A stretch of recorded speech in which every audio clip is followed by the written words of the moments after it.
The development of young players in the Premier League is always a huge talking point, with the arrival of Renato Sanchez on loan from Bayern Munich angering a certain Tim Sherwood, who thought it was unfair that our young players wouldn't be afforded the opportunities he will be, despite what can only be described as a disappointing start to his time in England. So let's take a look at which club in the Premier League produces the most players playing in the top flight of English football. Here's the criteria. Any player that has made a Premier League appearance and is with a Premier League club right now is eligible, sorry to the Chelsea loan players playing in other leagues. A player will be attributed to the team they spent the most time with as a youth, and they don't need to still be playing for said club, so for example Theo Walcott counts towards Southampton's quota.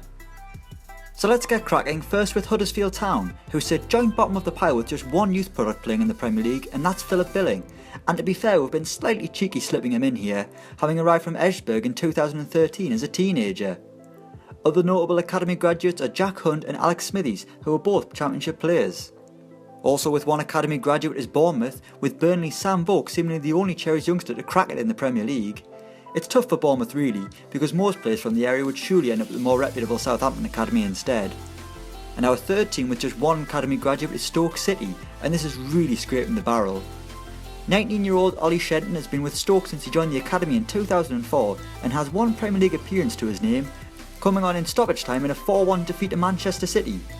Not a lengthy Premier League debut, but he did get Frank Lampard's shirt out of it, so it wasn't a total waste of time.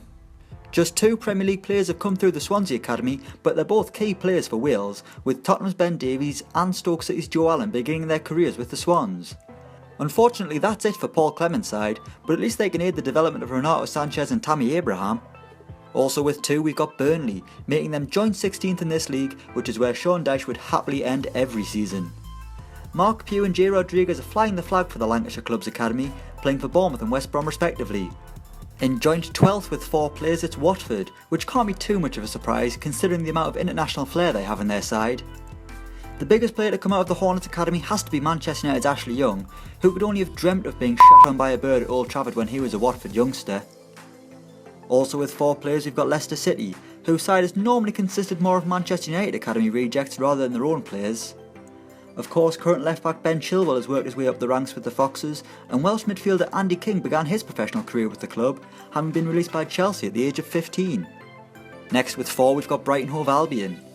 It's surprising to see some of the names that began their careers with the Seagulls, with current centre-half Lewis Dunk having spent his full career with the club, plus the most capped Premier League player Gareth Barry, whose career began with Brighton before he joined Aston Villa in 1997.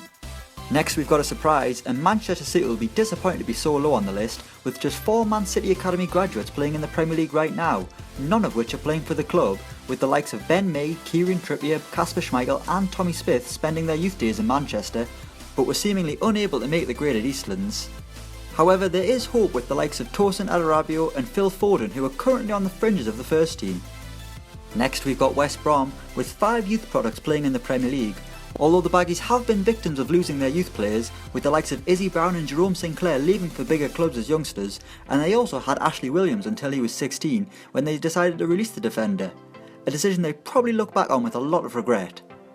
Also on 5 players as we pass the halfway stage is Newcastle United. The Toon Army Academy hasn't produced too many gems in recent years, with Andy Carroll their biggest success despite his frail body. Fraser Forster is also up there, while Paul Dummett is currently flying the Geordie flag at St James's Park. Moving up the ladder to joint 8th place we've got West Ham United with 6 players who have one of the most famous academies in world football, producing the likes of Bobby Moore, Sir Geoff Hurst, Trevor Brooking and Frank Lampard, plus many more legends of the game.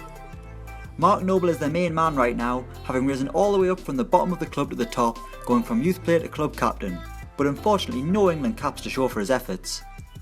Also with 6 players it's Everton. Now this surprised me, as I thought Everton would have a lot more academy products playing in the Premier League, be it for themselves or other clubs.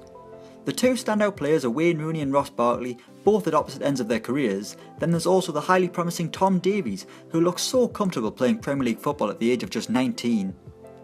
Next we've got Liverpool with only 7 academy graduates playing in England's top flight, which again is surprising until you remember that former youth products Raheem Sterling and Jordan Ibe didn't actually learn their trade at Liverpool, they were purchased from QPR and Wickham respectively. The current flavour of the month at Anfield is 17-year-old Ben Woodburn, who has regrettably decided to represent Wales already and might struggle to get football under Jurgen Klopp, with the German boasting a plethora of options going forward, much more expensive foreign options. This is all sounding very Brexit, sorry. Also on 7 we've got Crystal Palace, who join Liverpool in 6th place. While these are tough times for the Eagles, they can take solace in the fact that their academy has been relatively successful in years gone by, with Premier League winner Victor Moses beginning his career at Selhurst Park, as well as the wing sensation Wilfried Zaha and England international Nathaniel Clyne. On top of that, there are also young players who have been given a chance this season, such as Levi Lemeki and Sulai Kaikai. In 5th place we've got Chelsea with 8 Premier League players. Much has been made about Chelsea's youth policy and their development of young players, or lack of. The problem with Chelsea is most of their youth players have been sent out on loan and most of them are playing outside of the Premier League, with only Ruben Loftus-Cheek, Tammy Abraham and Casey Palmer getting Premier League loan moves. The Blues appear to cherry pick the top young players and then get another team to do the development before they never really get a chance to show they can be a Chelsea player. 4th place is Tottenham Hotspur with 10 youth products in the Premier League. Of course, Harry Kane is the cover boy for the Tottenham Academy, but they've also produced the likes of Harry Winks, who is in and around the Spurs team, as well as the likes of Andros Townsend, Adam Smith and Charlie Daniels, who all went on to pastures anew, with the latter two making their way back up to the Premier League with Bournemouth. I went really Yorkshire there, I don't know why. Tottenham do have a British core to their side, but it's only really Harry Kane in the first team who came through the academy, with the likes of Dele Alli, Kieran Trippier, Eric Dyer, Danny Rose and Ben Davies coming from elsewhere. In 3rd place it's Southampton, who can boast 13 Premier League players from their academy, plus another one who's a Galactico.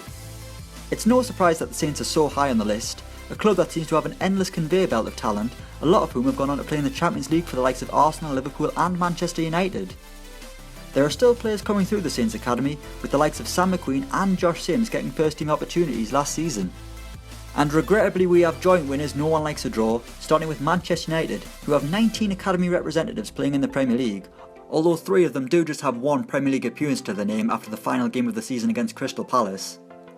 There's a wide spread of academy graduates both at Manchester United and playing their football elsewhere, with Marcus Rashford the club's current crown jewel, but they also have players up and down the division. It's not quite the class of 92, but Man United have decent representation from the likes of Ryan Shawcross, Michael Keane, Danny Drinkwater and Danny Welbeck. And finally, also with 19 players, it's Arsenal. Arsene Wenger has always had great pride in his youth system, often giving youngsters a chance in the first team, although in a lot of cases, said youngsters have eventually had to leave the Emirates because they either weren't good enough for the team or weren't getting enough football. The likes of Kieran Gibbs, Benik Afobe and Hal Robson-Kanu came through the academy and left, while Alex Iwobi and Jack Wilshere remain with the Gunners, having begun their career there. Are Arsenal the best academy in the country, or is it Manchester United? Or is it quality not quantity, and therefore is it Southampton? Let us know your thoughts. The volume of youngsters getting opportunities in the Premier League is certainly a concern, and a lot of the youngsters in the top flight haven't necessarily came from Premier League clubs, with various Football League teams such as Leeds, Sunderland, Crewe Alexandra and Sheffield United producing a host of Premier League players for other clubs. Let us know your thoughts in the comments below, thanks for watching and don't forget to like, share and subscribe.